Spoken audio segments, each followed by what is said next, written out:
Hello, and welcome to Healthy California podcast. My name is Linda Brown, and I am the host of Healthy California, where my goal is to help educate you on your daily choices so we all can become healthy. I believe you, your family, your neighbor, and your community are all looking for better ways and simple ways to return to being healthy. Many of you have health issues or have family that's going through tough times that seemingly have no answers. It's frustrating. There are questions about health, environment, foods, exercise, and lifestyle, and it can be all overwhelming. And who do you believe? And where's the science behind it? This podcast will unravel the mystery behind being unhealthy and talk about little things that we can do in our lives to make a positive change in our health from all angles. So to be healthy, we need to have physical health, mental health, environmental health, financial and social health, and of course, spiritual health. Let's answer some of these questions to get healthy. What good is just listening to a podcast? I will give you resources as well, ways to take steps and make positive changes in your life to becoming healthy. This is a journey, not an assignment, so be kind to yourself.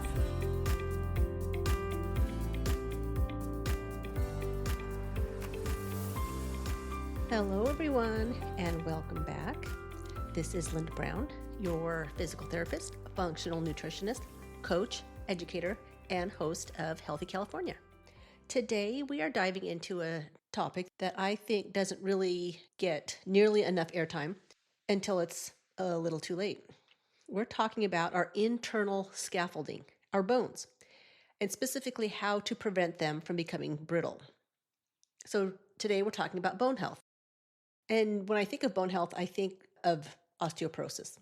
Now, I know bone health might sound like a dry topic, but just stick with me because it's often called a silent disease because you can't feel your bones get weaker. Usually the first sign of osteoporosis is a fracture. You just get fractured out of nowhere. It's not always from a fall. I've known patients that have broken their back, broken ribs just from sneezing. I even know of a lady that went to go sit down on her couch and she picked up her leg to put it on her couch and her leg broke. That's pretty severe.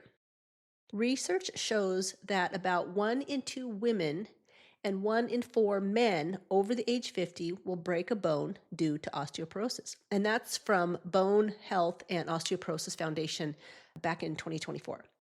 So 1 in 2 women and 1 in 4 men over the age of 50. That's alarming, and we need to see what we can do to prevent that. As a functional nutritionist, I look at the body as a whole, like an interconnected web. Your bones aren't just a static, non-living internal frame.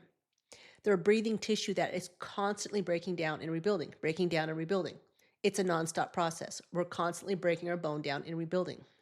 And when that gets out of whack, if we're breaking down faster than we're building, then we run into trouble, big trouble. So grab a cup of tea, maybe some green tea that has polyphenols, and then let's figure all this out. So what exactly is happening? First, let's define what osteoporosis is. Osteoporosis literally means porous bone. Osteo means bone. Porosis is the porous part. So, porous bone. If you think of a bone that is nice and strong and hard, like the kind of bone a dog would be chewing on, they can chew on it for hours and hours and hours, and it's just a very strong bone. Imagine that bone being more like a sponge. Lots of holes and not quite as strong. That's what osteoporosis is. It's that thick, heavy bone becoming weaker and more porous like a sponge. And so why does this happen? In normal conventional medicine, we just often say it's part of aging or menopause. And that's not true. It isn't part of aging, although we can't change the time we put on our bones, but we can control what our bones do in time. And for those women listening out there, estrogen is a huge protector of bone. So we'll talk about estrogen in a minute. But let's figure out what causes osteoporosis. What are some of the things that can cause osteoporosis? Here's one that I'm always mentioning, chronic inflammation. That's a big one. So we have cells in our bones called osteoclasts and osteoblasts. They're just cells that are either building bone or clearing it out. So osteoclasts are the clearing cells, the clearing crew, and osteoblasts are the building crew. So Osteoclasts clear, osteoblasts build. So we're constantly building, clearing, building, clearing. And that's normal. That's a normal process. But with chronic inflammation, the cells, the osteoclasts, the ones that clear the bone, those work faster than the osteoblasts. So we are clearing bone faster than we are building it. So chronic inflammation does that. And then gut health. With gut health, you're not just what you eat, but you are what you absorb. Because you can eat the healthiest food all day long, but if you can't break it down and absorb it, then it's not doing you much good. Stomach acid or leaky gut are part of that. If you have low stomach acid, you're not actually breaking the food down, the material down, to get the minerals off that food. So you need stomach acid. It's there for a reason. And then leaky gut. With leaky gut, we absorb some things, but we don't absorb everything. And our bones need all the minerals to be absorbed. Having poor gut health is a problem. So here's the deal. With PPIs, which stands for proton pump inhibitors, we take that a lot of times for stomach acid. PPIs are designed to shut down the production of stomach acid. While that feels great for your heartburn, the body actually needs that acid to do very important things for your bones. And what that stomach acid does is it breaks down minerals. Minerals like calcium carbonate, magnesium, they require an acidic environment to unlock that from your food. So if you don't have the stomach acid to unlock the calcium or the magnesium from that food, that mineral is just going to go right through your body and it's not actually going to be absorbed. And that's a problem. And then also B12 absorption. You also need stomach acid to release B12 from your protein. We typically get B12 from animal products, not always, but mostly. Low B12 is linked to higher levels of homocysteine, which is an amino acid that can interfere with the cross-linking of collagen in your bones. And it's also an inflammatory marker. So without B12, you can also get brittle bones. So that's stomach acid. We need it for mineral breakdown and for vitamin B12 absorption.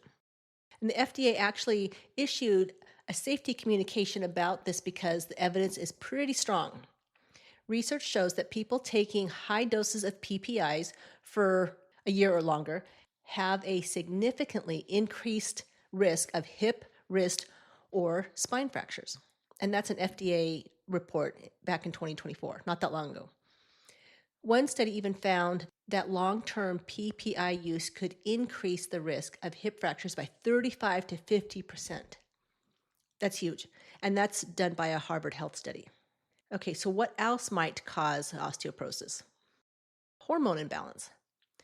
So not just estrogen, we'll talk about estrogen as well, but high cortisol levels, so your stress hormone. High cortisol is a bone thinner, so it's like a wrecking ball for your skeletal structure. And then parathyroid. Think of the parathyroid as little structures behind your thyroid. So parathyroid is not your thyroid. They're little structures behind your thyroid. And they act like a little thermostat for calcium in your blood. Their job is to make sure your blood calcium stays in a very tight, safe range. So there's a small window of ideal calcium in your blood because your heart and your muscles need calcium to contract. We could have too much and we could have too little. So it's the parathyroid that keeps that in check. If your blood calcium gets too low, your heart stops. If your blood calcium gets too high, your heart also could stop. But if your blood calcium gets too low, what's going to happen? It's going to go to your calcium storage and pull from your calcium storage. Your calcium is stored in your bones. Your bones are a big storage for calcium. So yes, your parathyroid hormone is going to go to your bones and pull the calcium from your bones. So if you have had your bones checked and you have osteopenia or osteoporosis and you don't know why and your doctor doesn't know why, have them check your parathyroid. And then your other hormone that I've been alluding to for a minute is estrogen. Estrogen is one of the most powerful bone protectors in the body. When estrogen levels start to dip, whether it's perimenopause or menopause or other hormonal shifts, our bones feel it almost immediately. So estrogen helps to keep the demolition in check, the demolition of your bones, right? Osteoclasts and osteoblasts, they are clearing and building, clearing and building. It keeps that in check. It actually tells the osteoclasts to slow down. So it helps the clearing crew to slow down. So estrogen helps with that. When estrogen levels drop, the bone demolition crew goes into overdrive. Research shows that in the first 5 to 7 years after menopause, a woman can lose up to 20% of her bone density. And that's in Endocrine Society back in 2023 reported that. But it's just not about the demolition crew. Estrogen helps your bones in other ways, 3 massive other ways. It helps with calcium absorption, vitamin D connection, and kidney protection. So let's talk about the calcium absorption. Estrogen helps your gut absorb calcium more efficiently. Without it, you could be eating all the calcium in the world, all the kale in the world that you love. I'm a little bit sarcastic about that.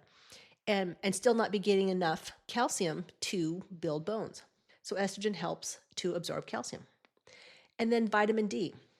Estrogen actually enhances the activity of the enzymes that convert vitamin D into its active form in the kidneys.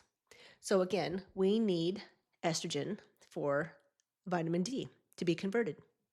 And then in the kidneys, estrogen tells your kidneys to hang on to calcium rather than flushing it through your urine, because that's what the kidneys do. It flushes things out. And if there's not a reason to keep calcium around, it's going to secrete calcium. But estrogen is going to tell your kidneys to hang on to that calcium. So what nutrients can help us with this? Let's go back real quick and talk about what could cause osteoporosis. So chronic inflammation, gut health. And gut health includes the mineral breakdown and the vitamin B12 absorption if you are low in stomach acid. And then your hormonal imbalance, when we're talking about the parathyroid, make sure you get that checked, and your estrogen levels. And cortisol, which is our stress hormone, and that will break down bones as well. Okay, so now let's talk about nutrients. So everyone knows, of course, calcium. Calcium is just one piece of the puzzle. But if you take calcium by itself without other cofactors, the calcium can actually end up in other places, like in your arteries, calcified arteries, or in your joints as like bone spurs. Calcium can build in other places besides your bones if you don't have the cofactors to absorb it where it needs to be. And we don't want that. So current guidelines suggest about 1,000 to 1,200 milligrams a day, preferably through food, like dairies or sardines or greens. So 1,000 to 1,200 milligrams a day through food is ideal. So don't supplement if you can get it through food. And then what about vitamin D3 and K2? Think of vitamin D as the usher that brings calcium through your blood, and then vitamin K2 as the GPS that tells it exactly where to go and to your bones. And without it, your gut can't absorb calcium. It also helps to manage the hormones that keep the bone building crew active. And then magnesium. Magnesium, I've mentioned before, has over 300 processes in the body, and this is one of them. About 60% of your body's magnesium is stored in your bones. Magnesium helps convert vitamin D into its active form, so you can have all the vitamin D in the world, but it stays dormant without magnesium. It's a cofactor for almost every enzyme involved in bone mineralization. So we need magnesium. We get it through food, so we need to eat foods with magnesium. And then protein. Your bones are actually 50% protein by volume. We need adequate amounts of amino acids to build collagen that gives the bones its structure. So collagen is a protein, and we take collagen. We have collagen in everything. We take collagen supplements, but collagen doesn't necessarily do anything if we don't have the cofactors to build the collagen. And we'll talk about that in a second. It's all about the cofactors. Cofactors are vitamins and minerals. We need those to make other things happen. So protein in the form of collagen for our bones, we need to eat more protein, but we also need like magnesium and vitamin C. So trace minerals, don't forget boron, zinc, manganese. They're kind of like that glue that keeps the structure together. So if you're taking a multivitamin, like a good quality multivitamin, that's going to have little trace minerals of boron, zinc, and manganese. So don't go out and buy a supplement of boron or a supplement of zinc or a supplement of manganese, because we just need trace amounts. You don't need a supplement with that. Just a nice, good quality multivitamin if you don't think you're having a good enough, well-rounded meal, like all the pretty vegetables. And then what else? Phosphorus. Phosphorus works in tandem with calcium to form like hydroxyapatite, and that's the hard crystal in your bone. And most of us get plenty of this from food, but balance is the key. So too much phosphorus can actually trigger the demolition crew. And when I say too much, the first thing that pops to my mind is sodas. Sodas have a lot of phosphorus in them, and so they're not good for our bones. And then let's talk about vitamin C. Vitamin C is good for everything, but vitamin C is required to build collagen.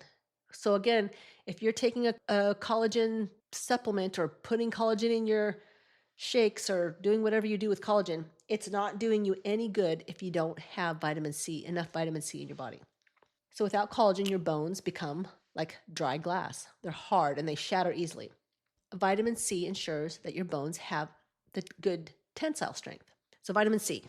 So let's go over that again, the nutrients. So we know calcium, vitamin D3K2, magnesium, protein, trace minerals, phosphorus, and vitamin C. And if you just have a really good, well-rounded diet, that should hit all that stuff. I'm not saying you go out and buy a supplement for all this. A good, healthy diet is going to have all this stuff in there. So let's put together a grocery list, though. What should your plate look like? What should your grocery list look like? Well, leafy greens, so collard greens, kale, bok choy, those are amazing. They have calcium in them. Some of the things like spinach can be high in oxalates. Oxalates can block calcium from being absorbed. That's a lot of calcium. You'd be eating a lot of spinach to have that happen. So just a nice, well-rounded greens, leafy greens. And then like canned sardines or salmon with the bones. And though those bones are tiny, they're soft, but they're a gold mine of calcium and phosphorus that are easily available to the body. The body knows how to absorb that. And then prunes. I love prunes. So research shows that eating 5 to 10 prunes a day can help prevent bone loss in postmenopausal women. I love that because I love prunes. And it's probably because of the boron and the antioxidants in the prunes. And side note, if you have 5 to 10 prunes a day, you are probably going to be very regular in your bathroom habits. And then fermented foods. Fermented foods like kimchi, sauerkraut, grass-fed kefir, they provide a lot of vitamin K2 and support the gut health, and we need that for absorption. So fermented foods are going to help your gut health and absorb what you need to absorb so that you can keep your bones strong and keep the inflammation down. And then phytoestrogens. Phytoestrogens are plant-based compounds found in foods like tofu, tempeh, flax seeds. They're weaker than the human estrogen, but they can sit in an estrogen receptor and provide gentle protective signals to the bone. It's definitely not going to hurt. So organic tofu and flax seeds, put it in everything. Turmeric. Turmeric is like the king of bone support. The active compound is curcumin, which is the powerhouse. Research shows that curcumin can inhibit bone-clearing cells, the osteoclasts, while promoting the growth of the osteoblasts, the builders. So turmeric or curcumin is a good thing to have in your cupboard that you can just start putting in your food, in your recipes when you cook. And if you are going to have the turmeric, make sure you always pair it with black pepper, because pepper increases the absorption of curcumin by like 2,000%. So make sure you put those two together. And then ginger. Ginger is wonderful because it works on 2 levels. First, it's an anti-inflammatory. So, and of course, the anti-inflammatory we want to keep for bone health that I mentioned earlier. And second is it improves digestion. Remember, you can't build bones if you aren't absorbing your nutrients. So ginger helps with that. So ginger is an anti-inflammatory and it improves digestion. And then there's red clover. Red clover kind of mimics estrogen. So for people that are listening that are dealing with osteopenia, if you've been tested for bone density and you are osteopenic or have osteopenia, red clover contains isoflavones, which are a plant-based compound that act like estrogen. So put red clover in your diet. There was a 12-month study that found that fermented red clover extract significantly lessened bone loss in women with osteopenia. It helped by balancing out that bone turnover, the osteo builders versus the osteo clearers, the clearing crew. And then there's horsetail. It's not a real horsetail, of course. It's an ancient herb that is incredibly high in silica, and silica is a trace mineral that acts like glue for the collagen in your bones. It gives your bones flexibility, and they bend instead of shatter. You know, bones really do have a little bit of a bend to them. They can take a certain amount of force, but if they're brittle, your bone will just break. So we do want that little bit of flexibility, and horsetail will be the glue for the collagen that helps that happen. Horsetail has been used since ancient Greek and Roman times for bone repair, so it's been around a long time. And then finally, we have cloves. Cloves have a lot of manganese in it.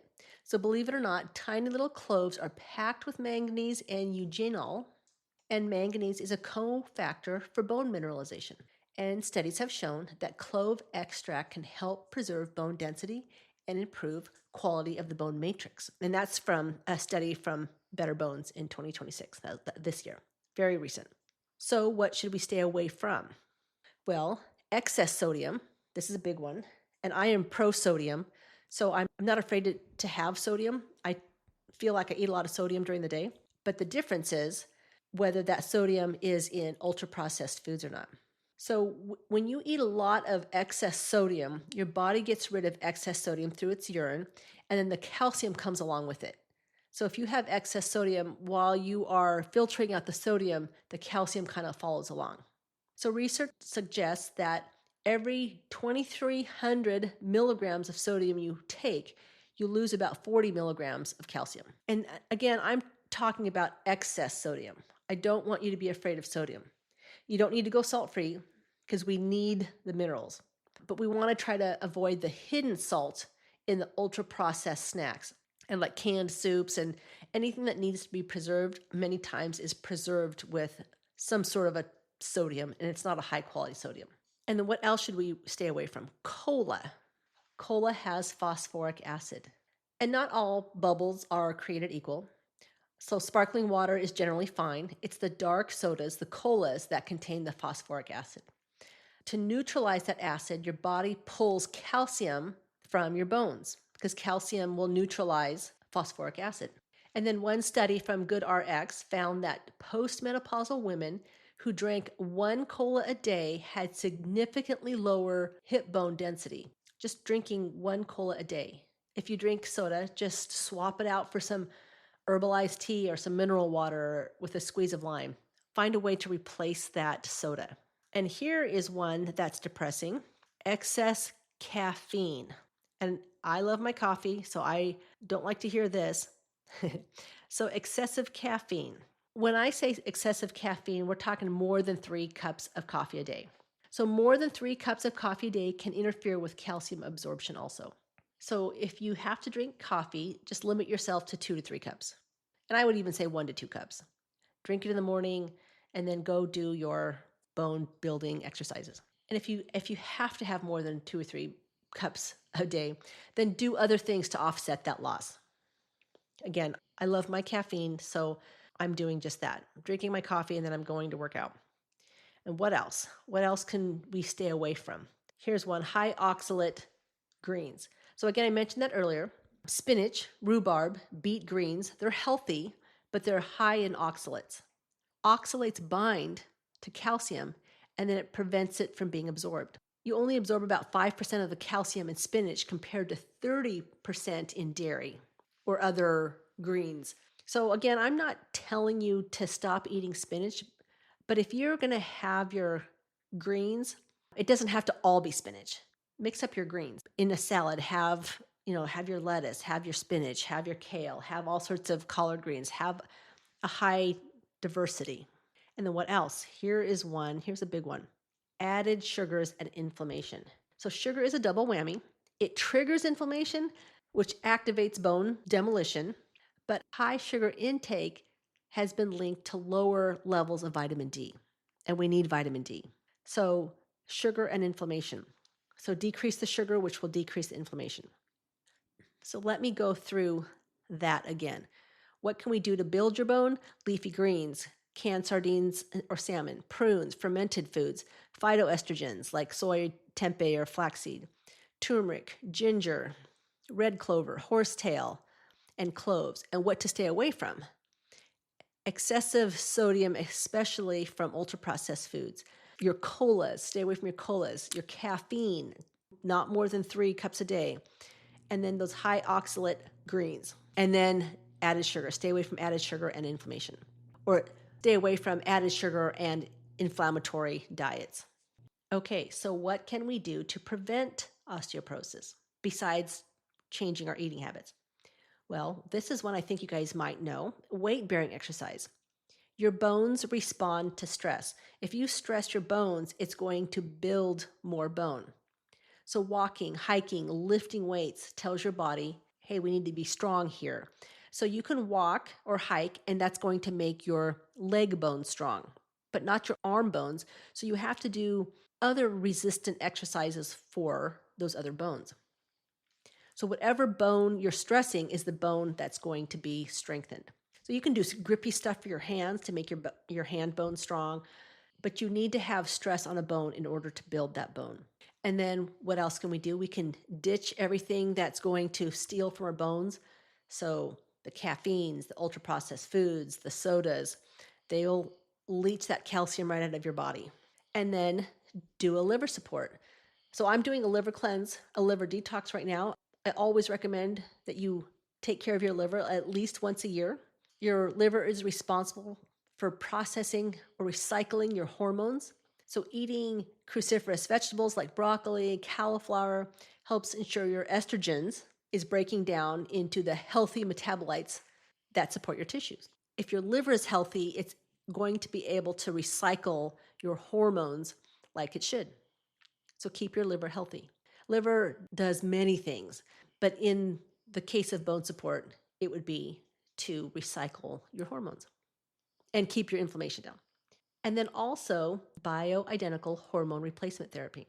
This is something that women need to talk to their doctor about and bridge the gap during menopause transition and prevent that rapid bone dump. Remember, 20% of your bone loss can happen in that first 5 to 7 years after menopause. So have that conversation with your doctor. And if your doctor says that hormone replacement is going to cause other problems, then your doctor is at least 20 years behind the times on the research. Go find another doctor. There's way too much research out there showing the fact that hormone replacement benefits outweigh the risks by far. So here are some closing thoughts. If you're listening to this and feeling overwhelmed, take a big deep breath. It's not too late. It's not too early. It's never too early to start. You need to support your bones starting right now. And just start with one thing. Maybe it's adding leafy greens.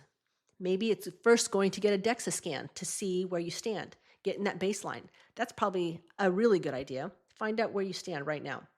And if you're not spending time in the sun for vitamin D, get your vitamin D. But maybe even just go get some labs done so that you know where you stand right now. Your bones support you every single day. They literally hold you up. So let's treat them properly. So here's a Bible verse for you that I'm going to end with.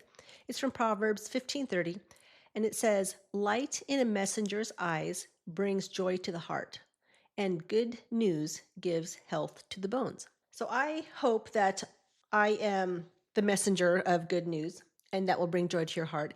And I am giving this message about osteoporosis because there is something we can do about it, and we can be preventative. And I do want you to live a long, healthy life so that we can continue living our life with our family, with our grandkids, with our friends, with our family, with our spouse. And when we talk about health, we always talk about the things that are ailing us, but we do have the power to change that. So I hope that this good news gives health to your bones. So thanks for tuning in. I'm so encouraged by your journey to health. I am so encouraged by you continuing to listen to me every week. That brings me a lot of joy. So until next time, stay strong, stay nourished, and stay healthy, California. Thank you for joining me today. I hope you learned something new. Health care and treatment should focus on being proactive and preventative, emphasizing the importance of addressing the root cause of a disease or illness. While the U.S. has an excellent trauma medicine system, helping patients when problems arise, our goals should be to prevent disease before they happen. That's why this podcast is so important to me. If you're needing further guidance or have questions on a particular matter, you can find my contact information in the show notes, where you can set up a 15-minute consultation. I also recommend you adding a functional nutritionist, a functional medicine practitioner, and a physical therapist to your healthcare team. This podcast reflects my personal opinions based on extensive research and education. It is not intended for medical diagnosis or treatment and should never replace the advice from your doctor or other healthcare professionals. To continue providing this free information, I rely on your support. Follow, subscribe, like, and share this podcast with your family and friends, or on social media. Don't forget to turn on your notifications to stay updated whenever I have a new episode released. Educating you and empowering you to take back your health is my ultimate goal. By gathering knowledge and implementing small but impactful changes, you can reclaim your well-being. This is a journey, not a quick fix, so be kind to yourself, and I'll be there to help. You got this.